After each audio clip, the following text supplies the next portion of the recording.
Selamat pagi bagi siswa-siswi SMP Tugu Bakti. Hari ini kita akan mengikuti pembelajaran PJOK secara online. Baik, sesuai janji saya yang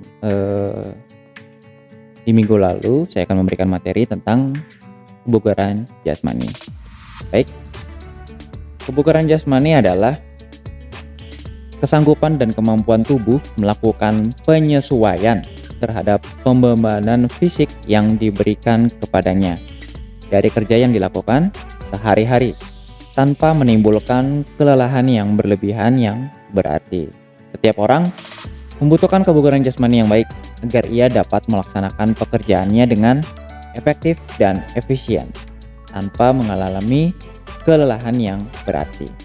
Nah, derajat atau kebugaran jasmani seseorang sangat menentukan kemampuan fisiknya dalam melakukan tugasnya sehari-hari. Contoh, belajar, kemudian pergi ke pasar, bahkan bermain juga termasuk ya.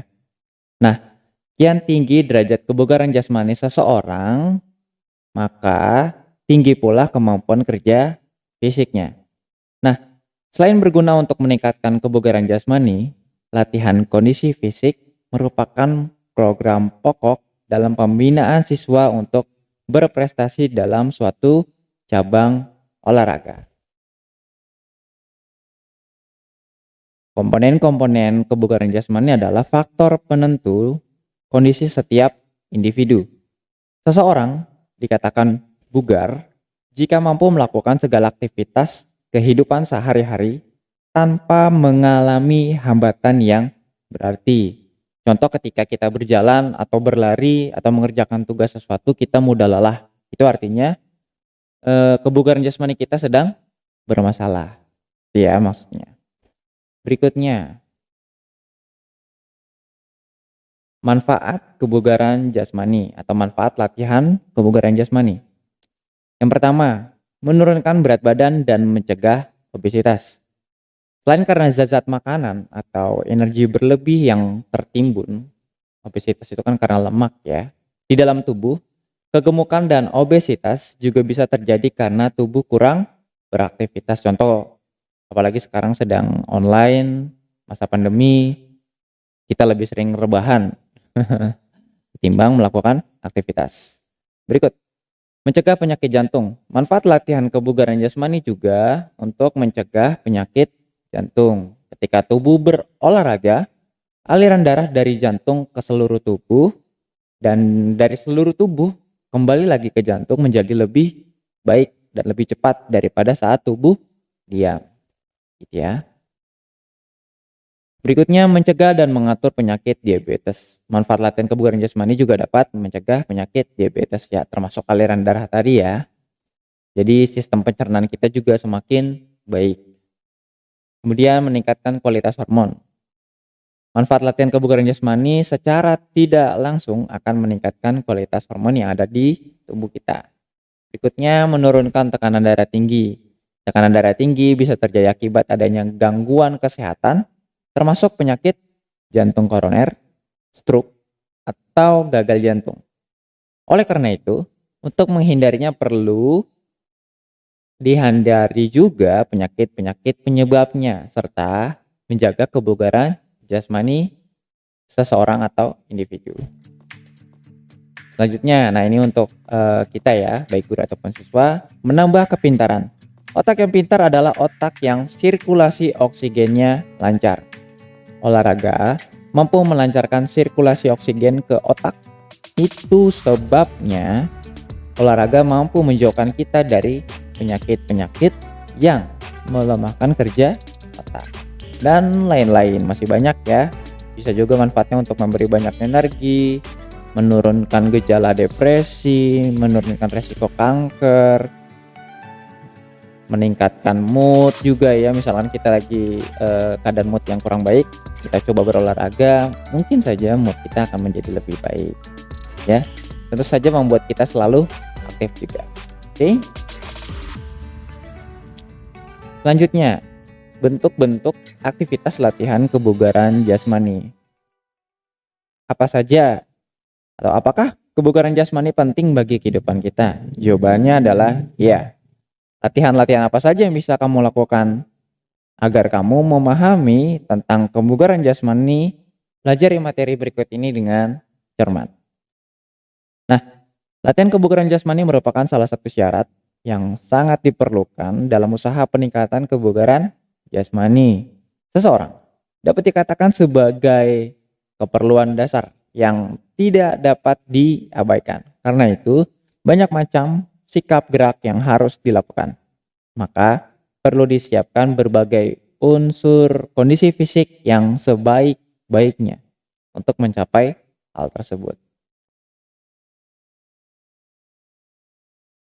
Apa aja sih unsur-unsur kebugaran jasmani?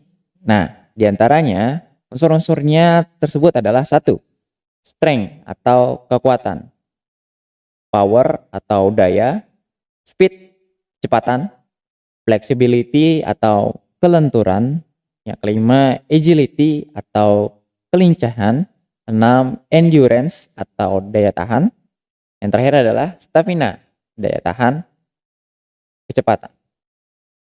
Baik. Berikutnya aktivitas kebugaran jasmani. Pada bagian ini akan dipaparkan bentuk-bentuk latihan kebugaran jasmani, antara lain kekuatan daya tahan otot dan daya tahan jantung serta paru-paru. Nah, yang pertama, aktivitas latihan kekuatan. Kekuatan adalah kemampuan otot terhadap suatu ketahanan akibat suatu beban.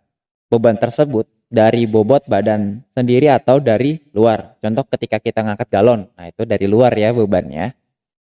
Kekuatan dapat ditingkatkan dengan latihan yang menimbulkan tahanan, misalnya mengangkat, mendorong, dan menarik. Latihan akan memberikan dampak pada peningkatan kekuatan bila beban yang menimbulkan tahan tersebut maksimal atau hampir maksimal kekuatan. Maksudnya apa tuh, Pak? Maksudnya beban yang kita angkat atau kita dorong atau kita tarik itu melebihi berat badan kita, contohnya seperti itu ya. Misalkan kalian berat badan 50, nah yang kalian angkat atau kalian dorong itu di atas 50, seperti itu ya. Kekuatan adalah kemampuan otot untuk melakukan kontraksi guna membangkitkan tegangan terhadap suatu tahanan. Maksudnya pertahanan ya, ini tahanan bukan tahanan napi atau narapidana atau orang yang melakukan kesalahan kemudian dipenjara ya. Maksudnya tahanan ini adalah kemampuan otot kita nih, otot kita. Kekuatan otot adalah komponen yang sangat penting untuk meningkatkan kondisi fisik secara keseluruhan. Bentuk-bentuk latihan kekuatan otot atau kekuatan secara sederhana dapat dilakukan sebagai berikut. Nih ya, contohnya ya. Yang sederhana itu ada berapa nih? A, B, C, D sampai E. Contohnya ada aktivitas latihan kekuatan otot perut, ada otot kedua lengan, kemudian otot punggung, lalu kekuatan otot lengan. Kedua lengan ada otot lengan beda ya. Aktivitas pembelajaran kekuatan otot tungkai. Nah, otot tungkai seperti gambar yang di sebelah nih ya. Contohnya kita naik turun kursi ya. Contohnya seperti itu. Naik satu kaki, naik kedua kaki, kemudian turun. Seperti itu ya. Ini adalah contoh latihan kekuatan otot. Yang pertama ini adalah sit up. Sit up itu termasuk bagian aktivitas latihan kekuatan otot perut, sit up. Kemudian ada push up, ada back up ya, yang ke arah belakang. Kemudian juga ada aktivitas latihan kekuatan otot lengan. Ya, ini contohnya di gambar 5 titik berapa nih ya? 4, 5.4. Oke. Nah, selanjutnya aktivitas pembelajaran daya tahan otot.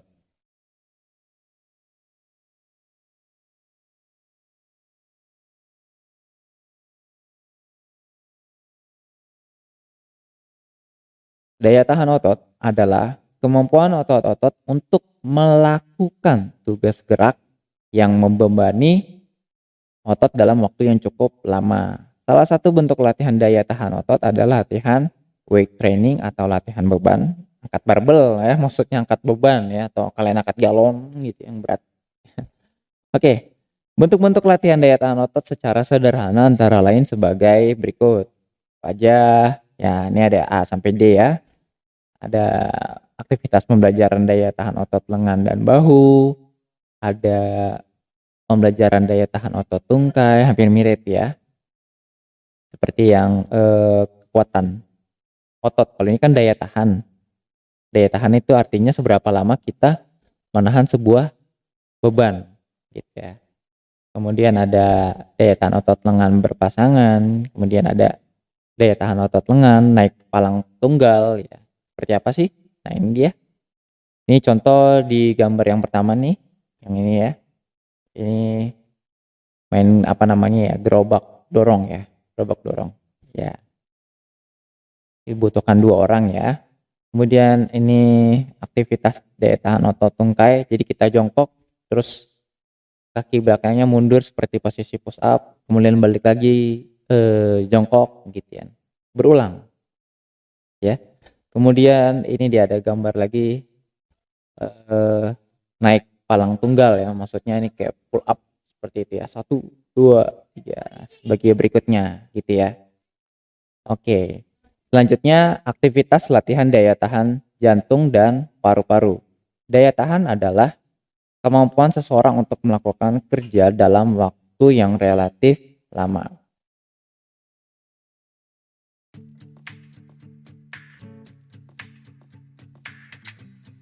Istilah lainnya yang sering digunakan ialah respirator cardiovascular endurance.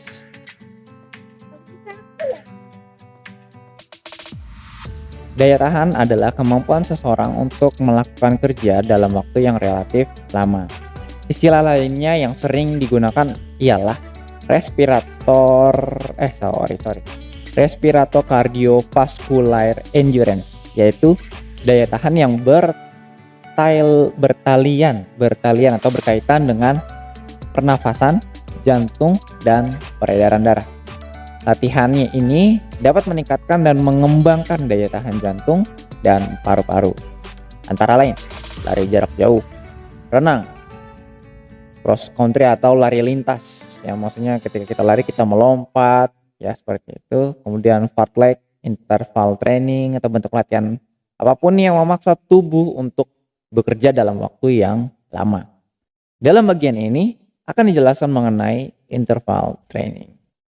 Interval training adalah suatu sistem latihan yang diselingi dengan atau interval yang berupa masa-masa istirahat. Jadi di tengah-tengah kegiatan atau aktivitas kita ketika kita berlari nih, misalkan sudah berlari 100 meter, kita istirahat dulu selama 30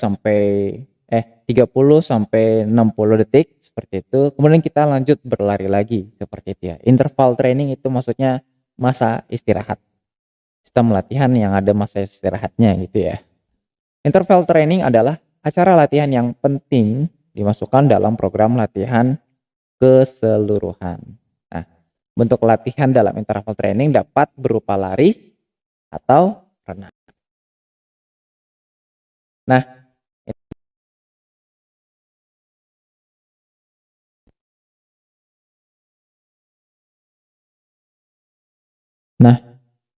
Nah, interval training ini juga dibagi menjadi beberapa faktor ya, antara lain lamanya latihan, yang kedua beban atau intensitas latihan, yang ketiga pengulangan atau repetisi melakukan latihan, yang terakhir adalah masa istirahat setelah setiap repetisi latihan. Nah, interval training ini juga dibagi dua. Interval training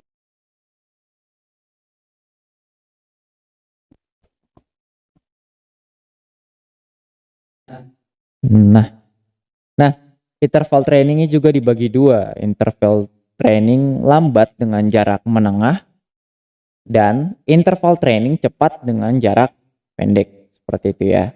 Maksudnya jarak menengah itu misalkan lari ya. 300 sampai 800 meter gitu ya. Kemudian interval training cepat dengan jarak pendek artinya kisaran, misalkan ini masih contoh lari ya. Dari jarak 50 meter sampai 100 meter. Seperti itu. Oke, ini dia yang tadi ya, beberapa faktor yang harus dipenuhi dalam menyusun program interval training, ada lamanya latihan, beban, ulangan ya. Kemudian interval training juga dibagi dua, ini tadi.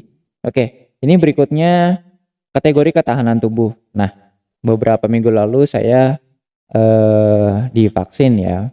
Sebelum divaksin itu dites dulu nih tekanan darah, kemudian diabetes juga.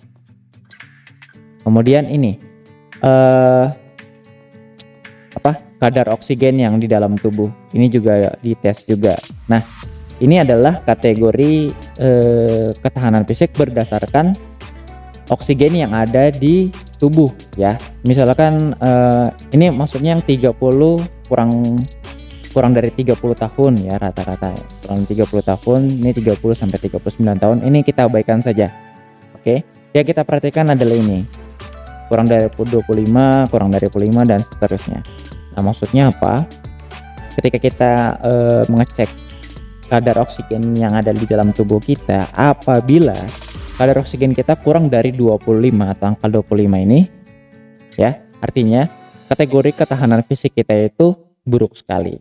Nah, apabila di ukuran 33,8 sampai 42,5 ini contohnya ya, ini untuk orang yang umurnya kurang dari 30 tahun ya, maksudnya. Itu artinya kadar oksigen yang di dalam tubuhnya seseorang itu atau kategori ketahanan fisiknya termasuk sedang. Bagaimana dinyatakan baik atau baik sekali? Nah, ini untuk kita yang kurang dari 30 tahun ini, artinya kadar oksigen yang harus kita miliki adalah 42,6 sampai 51,6. Itu normalnya ya. Oke. Berikutnya, aktivitas kebugaran jasmani latihan kelenturan. Kelenturan adalah luas gerak persendian atau kemampuan seseorang untuk menggerakkan anggota badan pada luas gerak tertentu pada suatu persendian.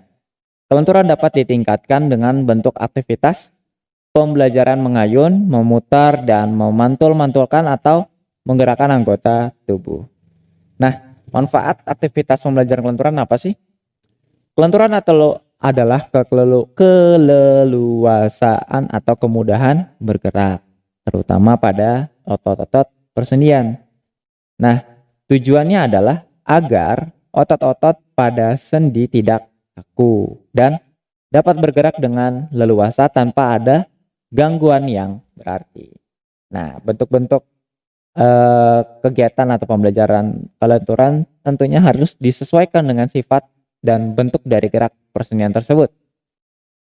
Nah, ini dia bentuk-bentuk aktivitas pembelajaran kelenturan. Latihan kelenturan adalah senam ketangkasan dasar-dasar yang didahului dengan latihan pemanasan atau warming up.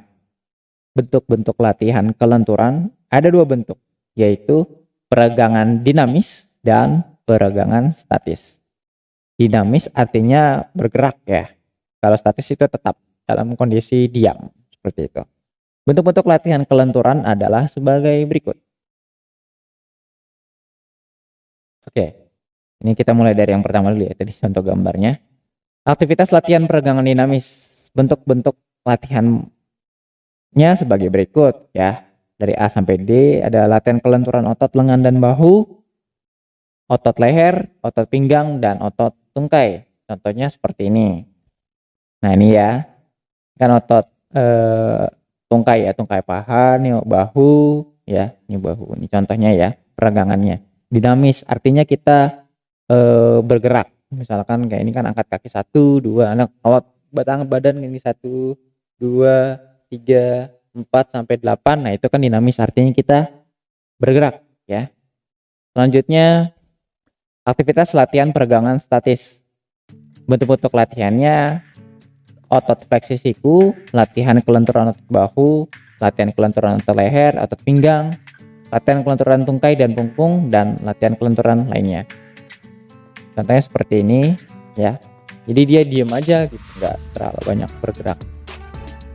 Kalau yang ini yang paling bawah nih, dia tidak bergerak ya, dia cuman kayak tahan. Misalkan lagi begini tahan 1, 2, 3, 4, 5, 6, nah seterusnya gitu ya.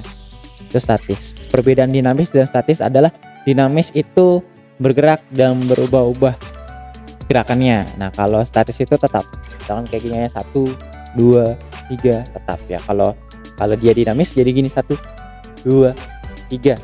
Nah kalau statis begini aja, dia diem aja. Nah itu statis ya. Oke, materi kita untuk latihan kebugaran atau aktivitas kebugaran jasmani telah selesai.